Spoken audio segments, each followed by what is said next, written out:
Hi everyone, good morning. This is Sikandar from Mother Pride Kids School.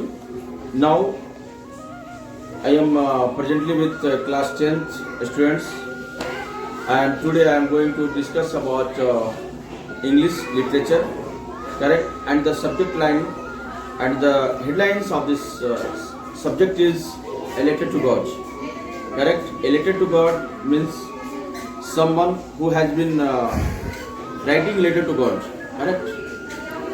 यानी कि कोई व्यक्ति है, कोई है जो कि गॉड को एक चिट्ठी लिख रहा है ना। इस कहानी से हमें कहीं न कहीं यही शिक्षा मिलती है, और ये स्टोरी जो है पूरे का पूरा जो स्टोरी निर्भर कर रहा है ये स्टोरी टू गॉड पे ही है, ठीक ना।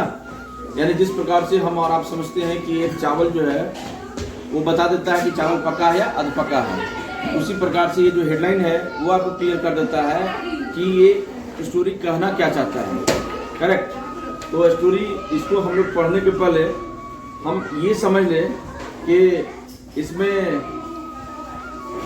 और इसका जो राइटर हैं जी.एल. फ्यूंटेस हैं, और इसको हम पढ़ते हैं बिफोर यू रीड कि this says faith in move mountains but what should be put our faith in, this is the questions this story delicately poses. Lancho is a farmer who writes a letter to God when his crops are rained, asking for a hundred process. Does Lancho letter reach God? Does God send him the money? Think what your answers to these questions should be, and guesses how the story continues before you beginning to read it. यानी कि कहना ये चाह रहा है कि लोग कहते हैं कि विश्वास पर्वतों को हिला सकता है। क्या करता है? विश्वास जो है पर्वतों को हिला सकता है। This faith can move mountain, ठीक है। लेकिन हमें किस चीज में विश्वास करना चाहिए या रखना चाहिए, इस कहानी में सारी प्रश्नों को उत्तर दिया गया है। लेंचो एक किसान है। लेंचो क्या है? एक फार्मर है, ठीक है, और जो कि गॉड को एक पत्र लिखता है, ईश्वर को एक पत्र लिखता है, ठीक है। जब उनकी फसलें क्या हो जाती है? नष्ट हो जाती है। क्या हो जाती है? नष्ट। उनकी फसलें खत्म हो जाती है, समाप्त हो जाती है, ठीक ना। तो 100 पैसों की प्रार्थना करता है। कितना? 100 पैसों की प्रार्थना करता है, यानी 100 रुपये की वो बात करता है, ठीक है ना। क्या लेंचो का पत्र ईश्वर तक पहुंचता है? क्या ईश्वर उसे वह भेजता है? सोचे इन प्रश्नों के उत्तर क्या होंगे, और यह अंदाजा लगाइए कि यह कहानी किस प्रकार जारी रहती है। इसको शुरू करने से पहले सोचिए उस पर, करेक्ट।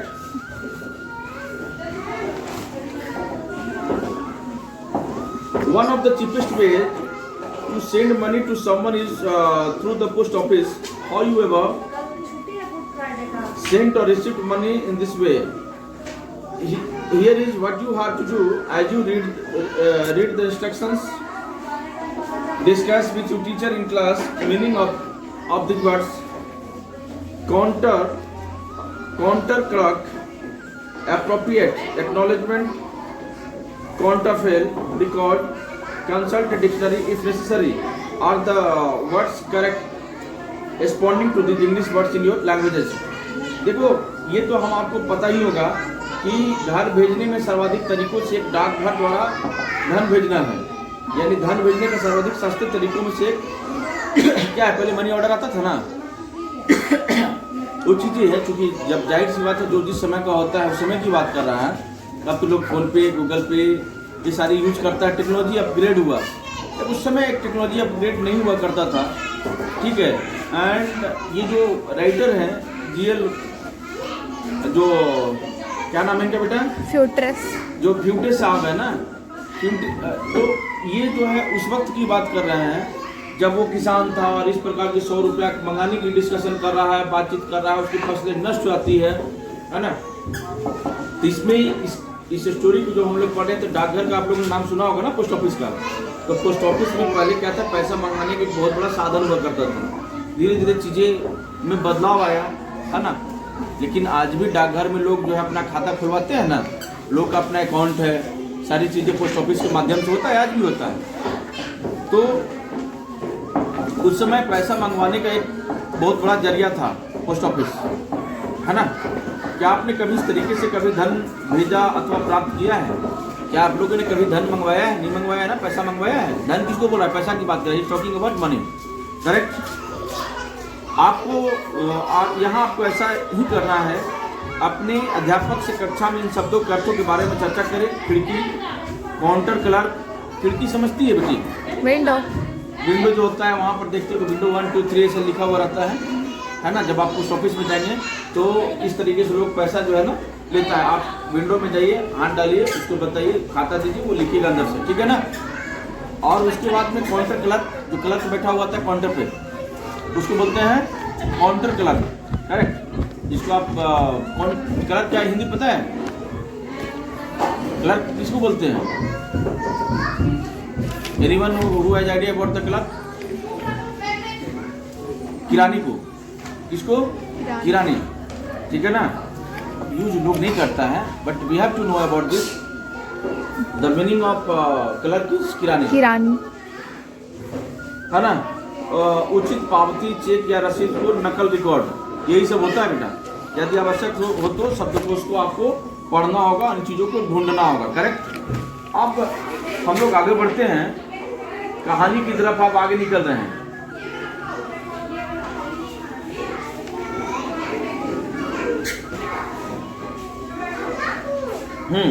अब कहानी ये है, the house, the only one in the entire valley, set on the crest of low hill. From this highest one could see the river and the field of the ripe corn, dotted with the flowers that always promised a god harvest. The only things the earth needed was a downpour, or at least a shower. Throughout the morning, Lancho, who lived his field immediately, had done nothing else but see the sky towards the northeast. मकान जो है वो कहाँ है जी? एक नीची पहाड़ी की चोटी पर स्थित था। कहाँ पर? नीची पहाड़ी की चोटी। नीची जो पहाड़ी दो तरह होता है, ऊंची पहाड़ी होती है, नीची पहाड़ी होती है।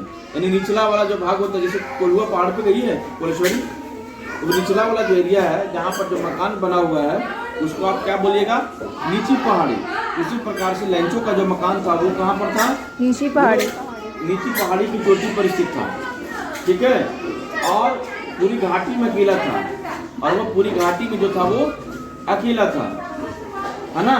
The only one in the entire valley, वो पूरी घाटी में अकेला था।